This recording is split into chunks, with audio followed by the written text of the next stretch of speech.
संत श्री गजानन महाराज यांच्या मुळगाव येथील चरणपादुका कोल्हापूर येथे श्री राकेश कापशीकर यांनी दर्शनासाठी आणलेल्या आहेत आणि आज दिनांक 17 मे रोजी दिवसभर केदारनाथ सांस्कृतिक भवन क्रशर चौक येथे या पादुका दर्शनासाठी ठेवण्यात आलेल्या होत्या। यावेळी भरपूर प्रचंड संख्येने श्री गजानन महाराजांच्या भक्तांनी या सांस्कृतिक हॉलमध्ये येऊन पादुकांचे दर्शन घेतले। तसेच इथे सकाळपासून पादुकांचे आगमन, त्यानंतर आरती आणि संपूर्ण आलेल्या भक्तांना प्रसाद वाटप, तसेच दुपारच्या वेळी भजन, संध्याकाळच्या वेळी हरिपाठ असे विविध कार्यक्रमाचे आयोजन करण्यात आलेले होते आणि प्रचंड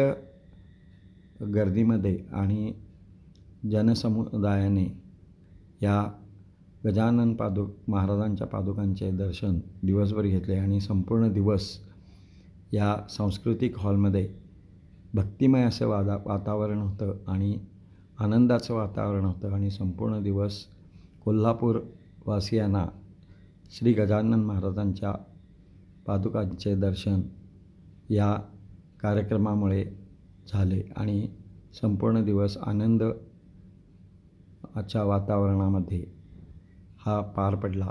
तर अशी ही संपूर्ण भक्तांनी दर्शनासाठी केलेली गर्दी आपण पाहत आहात।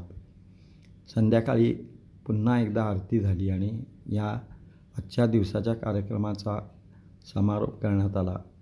दिनांक 18 रोजी देखील याच हॉलमध्ये या पादुकांचे दर्शन सर्वांच्यासाठी ठेवण्यात आलेले आहे, तरी त्याचा भक्तांनी लाभ घ्यावा।